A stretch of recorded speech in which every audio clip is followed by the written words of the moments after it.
Hello and welcome to the Transcend and Succeed show. I'm your guest host, Megan North, and I'd like to thank our wonderful sponsors of the show, Quantum Awakening, Voyage of Transcendence, myself, and our lovely guest who paid to be featured on the show today.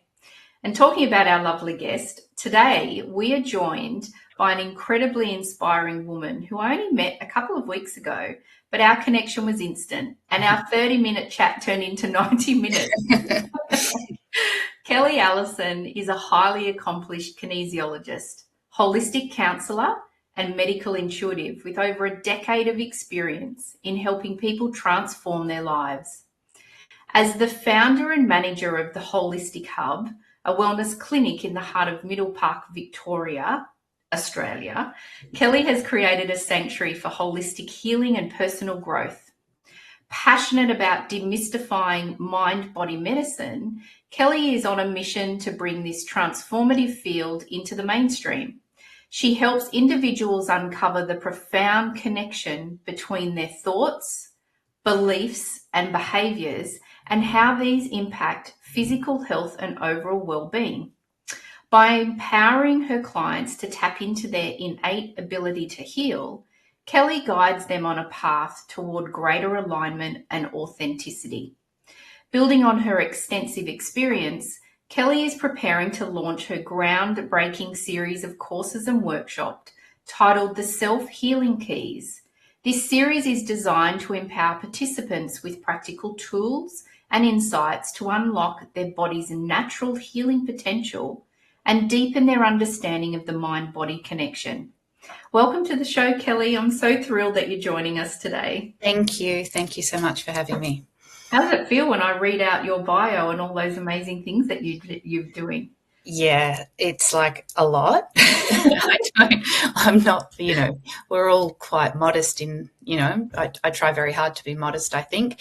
But yeah, look, it's like preparing for today and sort of going back over my career and preparing to launch, my own series of workshops. It does make you sort of take stock and see how far you've come, and once upon a time I was in commercial real estate and, now I'm, a healer and it's quite the journey. It's wonderful. Yeah, beautiful. And I think sometimes too, it is really nice to hear your bio because when we get into doing and what's next and what are the new things that I'm going to create, we forget about where we've come and all of the amazing things that we have done for ourselves, but for our clients. So I think it's sometimes nice to actually reflect on that as well.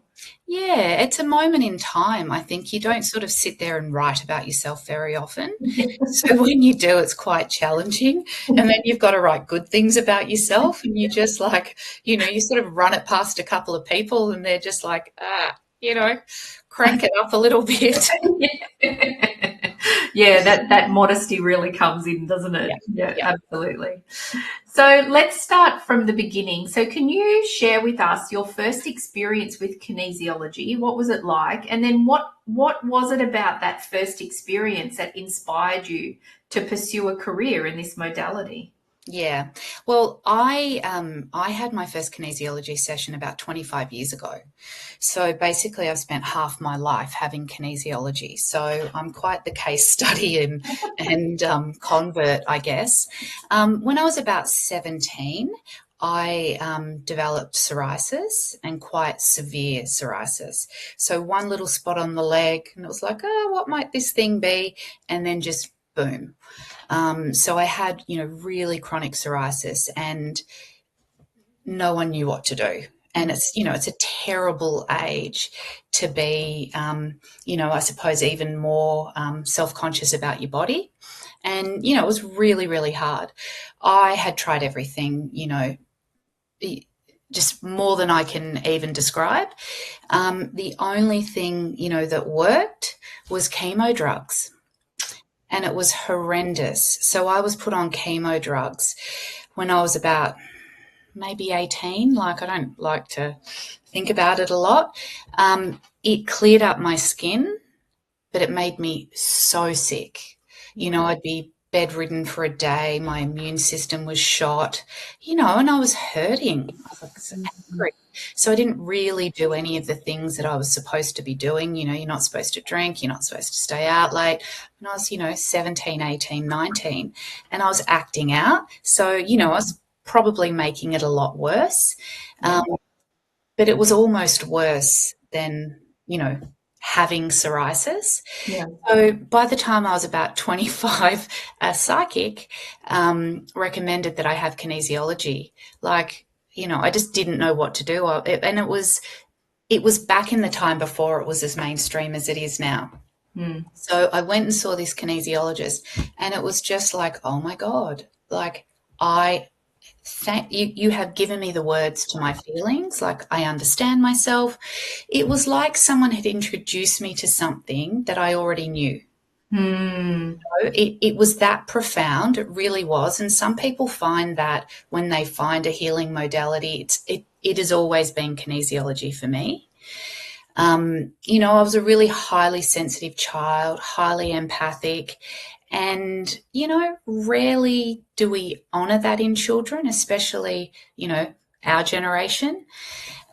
So suddenly it was, my feelings made sense. I could describe them. I could understand them. I could work on them. I understood myself, and, I just never stopped, basically. I still haven't stopped. And so so kinesiology is when you test, like there's a muscle testing process, is that correct? Yes. Okay. Yes. So basically, we work on the mind, body, and spirit. So the whole of the person. And there's a foundation of traditional Chinese medicine techniques, and then energy healing principles. There's always a counselling aspect. And then we use muscle testing to get that biofeedback from the body. So the body tells us that, that feeling in your shoulder, might be a sense of burden or, responsibility. And then we can ask the body, are you holding it in a muscle? Is it in your energy body? Is it in a meridian? What age did you first feel that feeling that has now solidified in your body? Because when we don't express our feelings, there's always a consequence, always. And, my psoriasis from head to toe, all over my face, all over my body, was a consequence of, all the feelings that I had held on to and not known how to express. Right. Okay. And so then that was almost coming out in your skin, trying to express It literally was coming out of your skin. Yeah. Right. Okay. Yeah. So when I, it just changed everything for me. When I used to work in commercial real estate, my boss used to say to me, have you had one of those sessions recently? Because I can feel you getting a bit like, wound up. And it was like I would go every month, like almost for 20 years. I would have monthly sessions. Like, it just gave me so much. And then, just over 10 years ago, I'd always wanted to study, but to study kinesiology, but so hard to let go of a successful career. Yeah. You know, I was let go of that career, basically. You know, I birthed my spiritual awakening with my beautiful second daughter, and my whole world just crumbled. You know, everything that could go wrong did. And, you know, I just broke. So I was like, I'm never going to be, you know, whole and strong and brave and, you know, all the things that I thought I was. I was so tough. It's really different to being strong. And, you know, life humbled me. So I took a couple of years to build myself back up. And, you know, you build yourself back up. And I just had this fierce desire to just do things that I was too scared to do in the past. And the first thing I did was kinesiology. Wow. You know, I just thought, I actually am going to do this. I've got nothing to lose. I'm not the only person who went through what I went through. So if I can help people with the various things that kinesiology has helped me with, you know, you find some purpose and meaning in some of the harder experiences in life. Yeah, wow, that's amazing. And so when you found this kinesiologist and then you started doing work with them, how long did it take for the eczema to clear? Psoriasis? Oh, sorry, the psoriasis to clear. It just comes and goes. Right. You Okay. know, I wish I just woke up and it was all gone. Right. You know, it would come and go, and I can still trigger it now. You know, Right. I have a 6-week lead time. I really, I understand my body so much. You know, it's almost like I know that something is going to cause a stress response in my body. It is 6 weeks to the day. Wow. And that doesn't mean that, you know, I'm covered from head to toe. I tend to get a little bit of psoriasis sort of on the side of my torso. And, you know, if that happens, I take it as a sign from my body and I work on that stress. It happens less and less, and it's tiny little outbreaks. Yeah. And, you know, for anyone who's had psoriasis, it's the skin reproducing every day instead of every 28 days. It's a mechanism of protection in the body. So it's like the body saying, I'm fortifying you a little bit. Oh, that's such a beautiful way to explain it. Protection. Wow. And, you know, anything that comes out in our skin is something that no other part of the body has been able to process. So mental, physical, or emotional, you know, the body can't process it. It gets into the bloodstream, it comes out in the skin. Right. And psoriasis particularly is that protection, that fortification, you know, and then you can keep drilling down into different types of psoriasis, where it is on your body and all of that sort of stuff. For me, it's often a thing when, you know, if I'm under stress, I'll go a bit inward, and it's an indicator for me that I do that for a little bit too long. Right. Before I come out and go, boom, okay, I'm going to deal with this. Right. But it hasn't always been gone, but you wouldn't know I had it, and it doesn't bother me, which is, you know, I am at peace with that part of me. Right, right. Isn't that interesting? I love that example that you gave of it, because it's fascinating how the body and our bodies are so different. You know, a lot of people, when they're fortifying and protecting, a lot of people put weight on because the body's saying, no, we've got to protect everything that's around us. Yeah. It's just fascinating how we're all so different and how the body reacts to those different things as well. Yeah. Wow, thank you for sharing that, because it's a perfect example, I think, of how the work can help people as well. Yeah, absolutely. And, you know, it's, if I can understand that aspect of me, then I can manage it. Yeah. So I spent so many years trying to get rid of my psoriasis, and then I actually just worked on coming to peace with it instead of fighting it, instead of denying it. It's just like, you know, I'm so sick of fighting you that I have to accept that part of me. Yeah. And that was the turning point for me. It's almost a surrender, isn't it? Like you're surrendering Yes, to, yes. yeah, I wasn't, fighting it wasn't getting rid of it. yeah. Fighting it was putting all of my attention on it, Mm, saying I am at peace, in my body, mm. and I accept my body as it is. That was the turning point for me, when it's just like, you know what, if I've got the odd spot on my arm every 5 years, all right. But, 17, 18, 19, 20, that's really hard. Yeah. And, I wasn't at peace with that for so long. Wow, wow. And so you talked about that sort of 10 years ago, you decided that, you wanted to learn, you wanted to teach kinesiology as well. And Yep.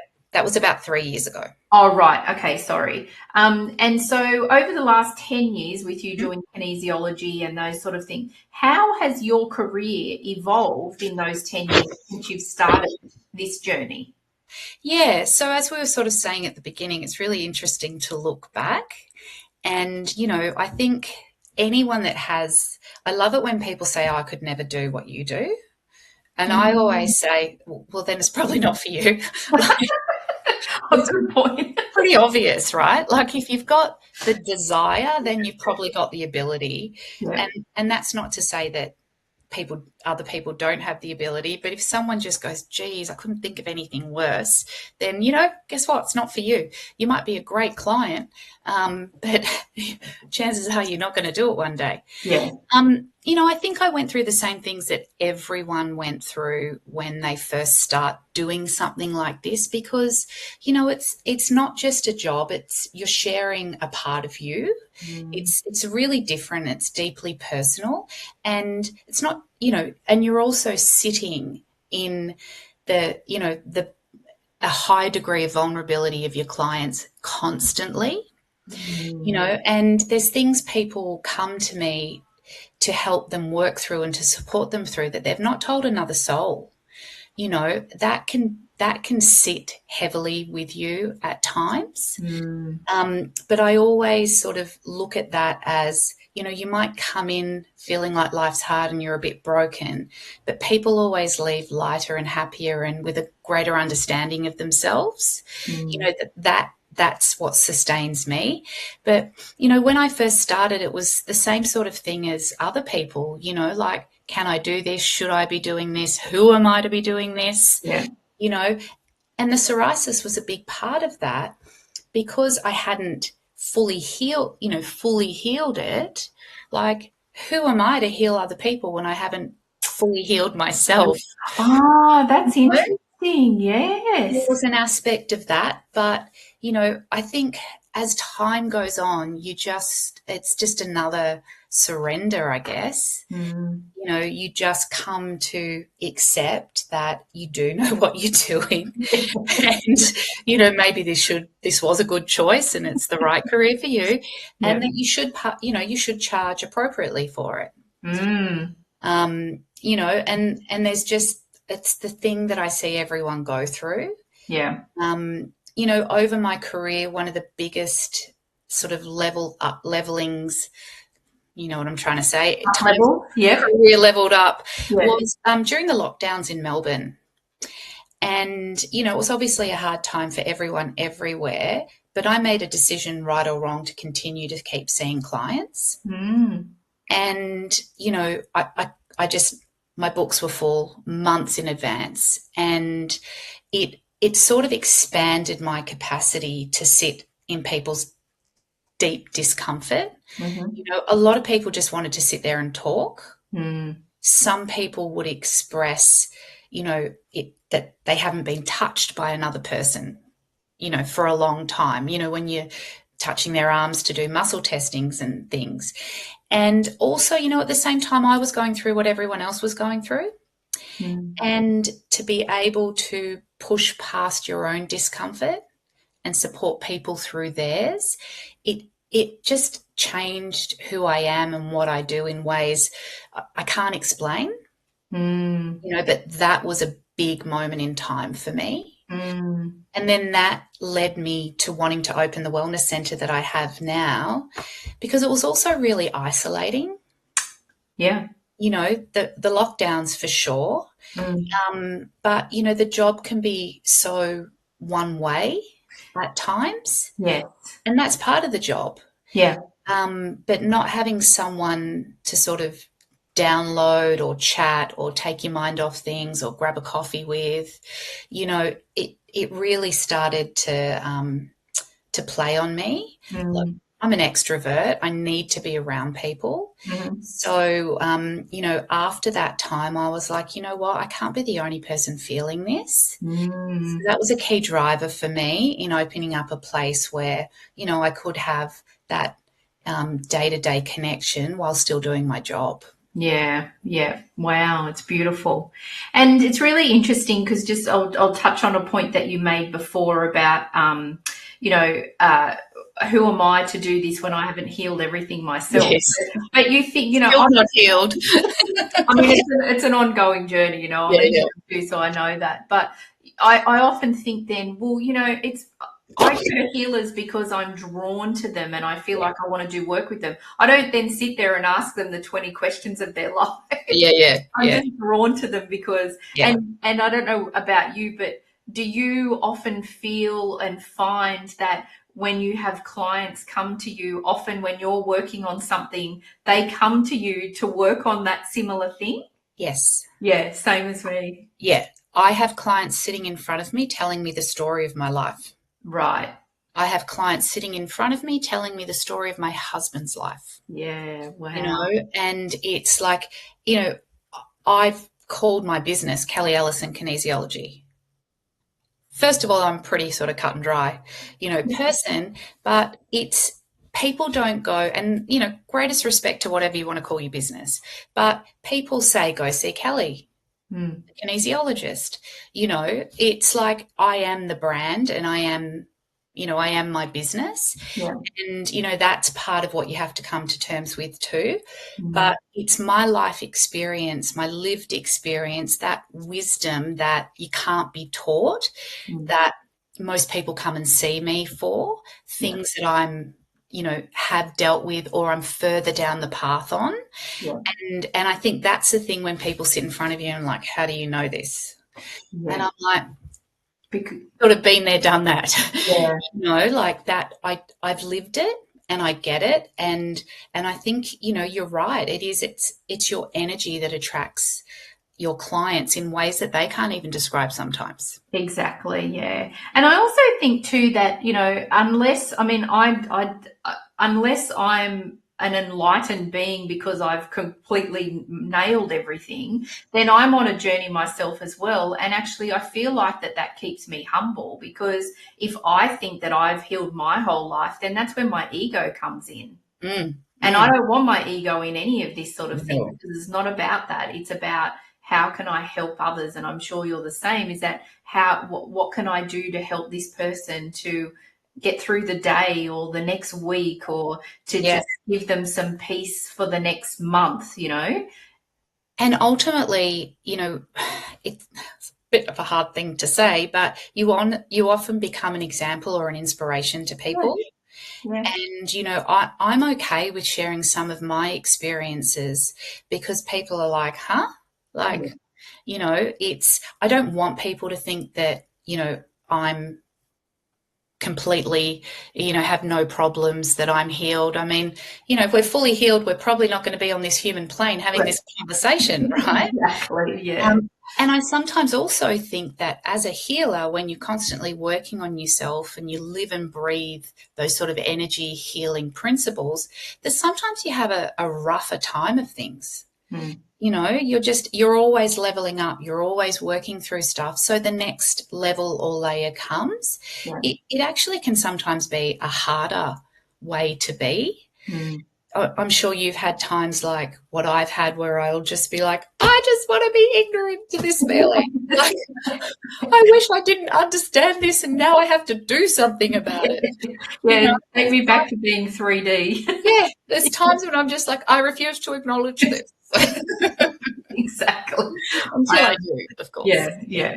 And, I think the thing is too, is that people that you're working with, if you can relate to what they're going through or have some type of understanding, I think it helps as well. And it helps them because then what they're hearing is that I'm not the only person that's ever experienced this. Yeah. And look, one of the things I often say to people is you would be stunned how many people have sat opposite me and told me the same thing, because that just drops a little seed that it's not your fault. You're not the problem. Yeah. And I work with a lot of people in what I sort of call family systems, dynamics. And it's like, I'm the cycle breaker in my family. So I attract, those people, and it can be really isolating. You can feel, really alone, and you almost always are going to be made to feel like you're the problem. And, it really is something that I genuinely want people to leave, a session or different, multiple sessions, just understanding that there is not something inherently wrong with them because of what they've experienced. It's often quite the opposite. Yeah. That you're the one going, I'm going to feel this, I'm going to deal with this, I'm not going to pass this down to my children. My trauma is not going to negatively affect other people. You're actually not the problem. Yeah. And that's incredibly empowering for someone to hear that. Absolutely. Yeah. Now, we actually need to hear from our sponsors. So, and I'm sorry that we have to break our conversation. We'll just hear from our sponsors and we'll be back in a couple of minutes.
Welcome back, everybody. Welcome back, Kelly. Thank you very much.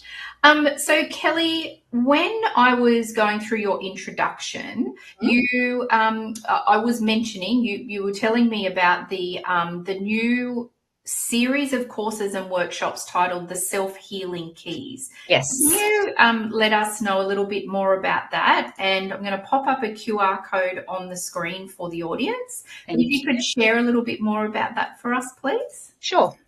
I suppose, ultimately I have gotten so much from, kinesiology and all the other training that I've got. I've seen so many things, change for people. I think one of the greatest misconceptions or, untruths is that, our body just has this incredible ability to heal.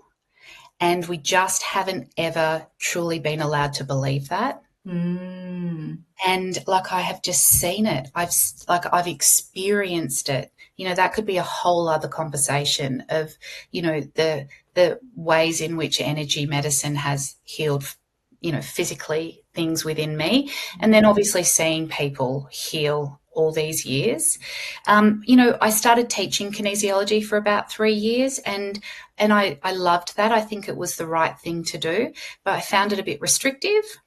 And, you know, the shortcut is to teach people how to heal themselves. Yeah. You know, so it sort of felt like the next best step is there's so many, you know, practical tools that people can learn, and then they can unlock their body's ability to heal. Wow. You know, like, imagine a world where people know how to proactively take care of themselves. And they're taking responsibility for their mental and emotional well-being. You know, they're tapping into their thoughts and feelings and dealing with any pain and discomfort. You know, it could almost make me redundant. Yeah. And I would love that. Yeah, absolutely. You know, what it's going to give to people. Yeah. And, you know, that is what I love is, you know, getting messages from clients and, you know, seeing their lives change and evolve, what's changed and evolved in my life, supporting my kids, supporting my husband and people I love. And it's like, it was just like, why isn't everyone doing this? Yeah. You know, so I just want to teach some of the things that I've learned and I know that, you know, I'm really quite grounded. And I feel like I can teach this stuff in ways that the average person can understand without being too daunted by it. You know, so there'll just be a series of workshops, you know, 2 to 3 hours, and we'll do things like, you know, meridians, and then we'll do things like flower essences and essential oils and, you know, chakras and auras and just crystals, you know, all the fun stuff. Like, let's have some fun because, you know, those things are incredible. Yeah. And people can just learn ways to care for themselves by tapping into, you know, their own body's messaging, the way that I do it for them. Yeah. Yeah. Wow. Okay. And so if the audience uses that QR code, that will go to your homepage, and then there is another QR code that they can access.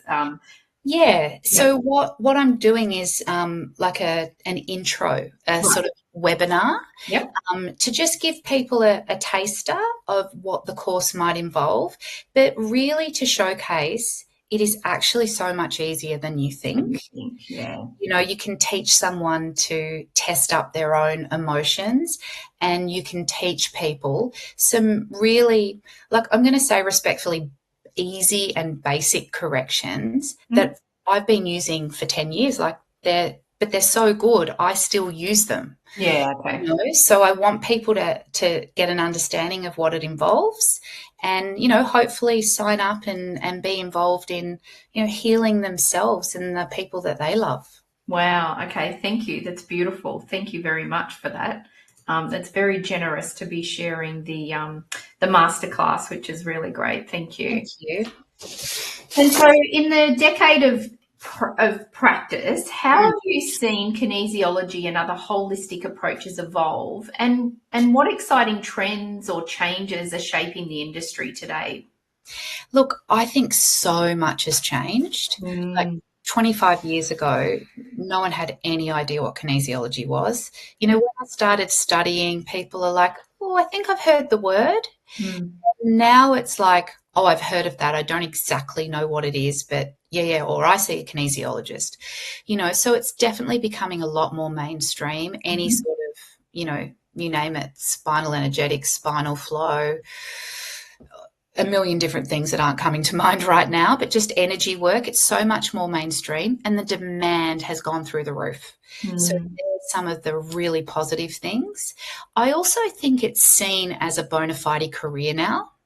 You know, whereas I think in the past it absolutely was a career for a number of people, but it was always sort of, you know, oh, my mum does a bit of massage on the side, or she does a bit of Reiki. And now it's like, wow, your mum does Reiki. Wow, she's a kinesiologist, you know, because there's a lot more women than men in this in this field, and I think people see it as a real career option. And, that's another thing that I wanted to offer here at the Holistic Hub, was a place for really career-minded women to grow their business. I take it so seriously.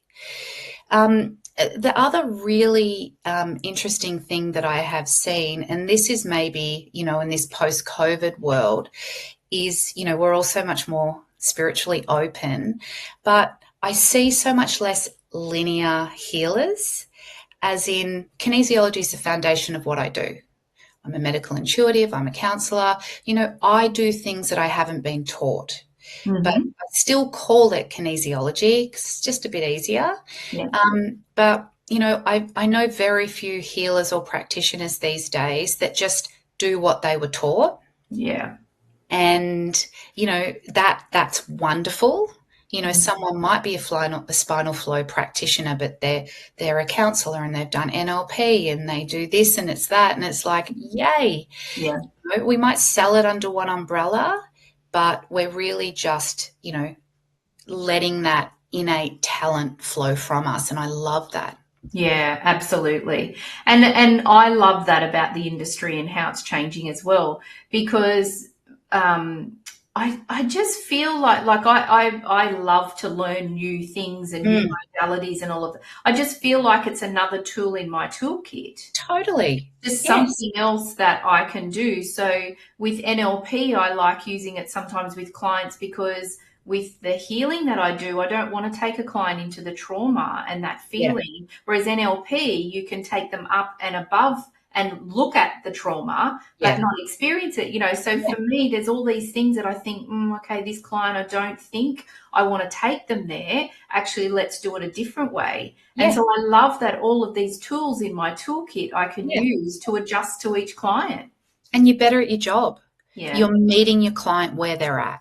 Yes. And that's so important. And that's not to say that if you stick to one line, you can't do that, but you can do it so much better and so much easier when you've got more resources available to you. Yeah, absolutely. And I also think too that it brings in a flow of different clients too. Yes. You are able to offer some different things. So you're not just getting that same standard client coming in with the similar issue. You kind of get a bit of a blend. Yeah, and for you as a practitioner. Yeah. You're not just doing the same thing, and it grows and evolves. And, sometimes I'll go see a practitioner. I'm like, oh, I like that thing you did. And I'll look into that and, add it to my toolbox. And, it's the same in any career, I guess. You don't want to be doing the exact same thing every single day. Yeah, exactly. I mean, some people do, they love it, and that's great. But I've never suffered from that affliction. And so after building up this successful kinesiology practice that you've got, what motivated you to pull back from that and then step into the teaching? So, tell us more about that, and how has that shaped your perspective in the field?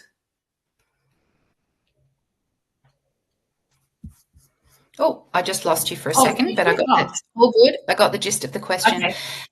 It was two-pronged for me. Coming out of the lockdowns, I could not work enough. And a lot of people, moved out of the cities, and I'm in inner city Melbourne, and I didn't have a lot of people to refer people to. A lot of the people I studied with were no longer in Melbourne. Everyone moved down to the Mornington Peninsula or up to Queensland, and good luck to them. I had half a foot out the door at one point, but stayed. I couldn't meet demand. So I was like, I have to do group work. And, in a beautiful sort of, synchronicity, I was speaking to my very first kinesiologist, who taught me my very first kinesiology class. And she said, why don't you become a teacher? And she taught me, she trained me as a faculty member, which was just gorgeous. She's actually upstairs here now teaching some more future faculty members. Wow. So that was gorgeous. And look, a couple of reasons, definitely that we just needed more people. Another reason is I didn't love how I was taught. Okay, right. And that's a bit of a theme maybe in the school system. I didn't love how I was taught either. Yeah. And, I felt like that thing we were talking about before about, the linear way of doing things. It was like, if you don't do exactly what you're told, you're bad at what you do. And I'm like, I've got students who are trained naturopaths. Just switch off that part of your brain. No, honour that. I had two students, I think, who were both personal trainers and still working as personal trainers. And that is incredible. An incredible asset as a kinesiologist. Like, I would be asking them questions about the muscular system in the body because they've got a better understanding than me. And if you're a trained counsellor, of course talk therapy is going to be a greater part of what you do. So I really wanted to teach in that manner, and I did. But I still felt restricted by teaching other people's material. Right. Okay. Yep. Because there's still that you're kind of still in their box, right? You're not like I'm pushing the box. I'm maybe getting talked to about pushing the box, and I'm thinking this is not the right box for me. Right. Yes. So, but it gave me confidence. It taught me that I knew more than what was in that book. Those books that I was teaching. Yeah. And it taught me that I know how to teach. Right. And then that led me to go, well, if you're not happy doing other people's stuff, there's really one solution. Yeah. Your own. Put your money where your mouth is. And that's how I sort of got to where I am now. I love that. I think that that's amazing. And you don't know, how you're going to do that or if it's going to work until you give it a go either. Like, you just don't know, do you? Last year I was asked to teach people how to do angel card readings using oracle cards. And I just said yes. I just said yes because I thought, sure, why not? Yeah. And then I was like, oh my gosh, I just do this naturally. How do I do what I do? Yeah. Teach it. Yeah. And it's been the most incredible thing that I've done because I've learned that I'm actually a really good teacher. Yeah, great. But also it's really interesting because I feel like I've probably honed my craft as well because I've had to actually think, how do you actually do this and how can you actually teach someone to do it? Yeah, how do you articulate it? Yeah. And, for me, because I was teaching what I was taught, going back to basically how we, started the conversation, it was like, oh, wow, I can do that in my sleep now. Oh, and I've learned more about that. It really was that thing that it made me go, maybe I do know this. And you're teaching it in a different format, which again makes you go, oh, and it was just a real light bulb. And I actually love teaching. I do too. I really do. Love it. And, it's the same thing. Like, not if you don't love it, don't do it, right? Yeah. But if you're drawn to it, it's probably right for you. Yeah.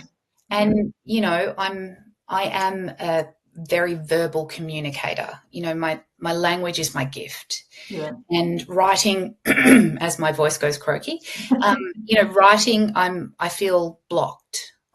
But speaking what I know really comes very naturally to me. So it's been wonderful. And I'm really excited for, the next phase of talking for a living. Yeah, I think it's amazing. It's wonderful. And so over the last 10 years being in your own business and on this new career, what have been some of the biggest challenges that you've faced and what lessons or what wisdom have you gained from them? Lessons, I think it's that sort of, it's the stuff we spoke about before. Like, for me, I think it's trusting my instinct. And, I sort of don't question that now. But even, I opened up the clinic here 2 years ago and, there's things I did that I would not do again. And valuing what I bring to the table, I think, is still something I'm working on. And, you know, it's hard to, you know, to sometimes honour that when you've got this internal radar that says, oh, no, I deserve more, this could be better. No, that's not, you know, that's not enough. It's hard. It is hard for me to be in a position of sort of leadership or authority. Okay. Because I think I'm really quite egalitarian. You know, I don't need to be someone's boss or, you know, but I always end up in these positions of leadership. Right. Perhaps the universe is telling you something. Yeah. You know, I always remember on my year 9 camp, we were like hiking through Wilson's Prom, and I was like, not a chance. To this day, I still do not like hiking. And I'm like, this sucks, you know, being a teenager. And I'm at the back of the line, and my PE teacher just whispered in my ear, you're the leader. If you go slow, everyone goes slow. And I'm like, so I get to the front, and he's like, that's where you belong. And I'm like, but I don't want to be there. And he's like, but as soon as we put you there, you step up, you know. And it's just like, I feel like that's a metaphor of my life. I'm always being put out the front. And I'm like, no, I'm sort of a bit, can I take that back seat? You know, so I try to stop fighting it. I think that's the thing I've learned the most. Yeah, well, I mean, you know, doing all your teaching and that sort of stuff, you need to be at the front to I know. And so how has the work that you do shaped you as a person? Are there certain philosophies that you live by that you can credit to the work that you do? Yeah, I think, you know, it would be fair to say I do live and breathe the sort of energy healing principles. And, you know, I will face most things head on because I no longer accept the trade-off of pushing a feeling down. You know, it's just, it hits me so hard these days, like almost, you know, the discomfort is palpable. It doesn't build up, it just, you know, hits. And you feel it like you, as you say, like you're saying. I just can't sit in the discomfort of it. Right, yeah. You know, I have to be honest. I will always be kind, but I have to be honest. And, you know, there's pros and cons about that. But, you know, I would rather have an uncomfortable conversation than sit in the physical discomfort of, right, you know, not facing something. I just sort of can't not now. Yeah. You know, and that can be wonderful, but can also be hard for other people who aren't always in the same place. You know, so I do live and breathe that philosophy. I'm not immune to sort of avoiding someone for a couple of days if I don't want to deal with something just yet. Like, I'm not always like, yay, let's go head first. It's a bit like, oh, I've got to work through that to be able to, you know, be honest but kind and work out where I am in it. Yeah. It's really easy to go, you did this, this, and this, and this, and I'm being really honest, but I'm not looking at myself. Yeah. You know, so you just learn that you have to do that. You know, I think doing this work, and I'm sure you would agree, the level of judgment's pretty low. Yeah. You know, you look at someone and you're a bit like, wow, life's hard for you. I can really see that life's hard for you. Yeah. And it doesn't mean you don't get annoyed or affected, but it's a bit less personal. Yeah. It's like, you know, I'm sorry you're going through that. Like, chill when it comes to me, but it's not like they're this and that and the next thing. It's just they're going through a really hard time. Yeah. And I find friends come to me sometimes and sort of say, I'm trying to basically find some, you know, kindness in regards to this situation, you know, and I'll be like, consider this, this, and this. And they're like, oh, okay, you know, and there's nothing to be gained by, you know, making someone else out to be a villain. Yeah. Yeah. I think the other thing that I live by is choice. And this might be slightly controversial, but I believe you always have a choice. And I believe that doing nothing is the worst thing that you can do. Always. Yeah. And the longer you take to make a decision and do something, the harder your choices will be. Yeah. So I wholeheartedly acknowledge that, you know, by saying you've always got a choice, it doesn't mean you've always got some great choices. but you always have a choice. And if I'm not happy, if I'm not comfortable, if, it's not what I was setting out to achieve, if I'm dissatisfied, I will always take action and do something about it. Mm-hmm. Always, because I have seen too many people suffer at, their inaction. Yeah. Yeah. And that's not a judgment. There's lots of reasons why they cannot take that action. They might not have the support or the understanding or whatever it is, that just the pain is too much. Yeah. But, I'm not saying make a quick, rapid fire, rash decision. I'm saying that 99% of the time, doing nothing is the worst thing that you can do. Yeah. And I've just seen that too much to believe anything different. Yeah. Yeah.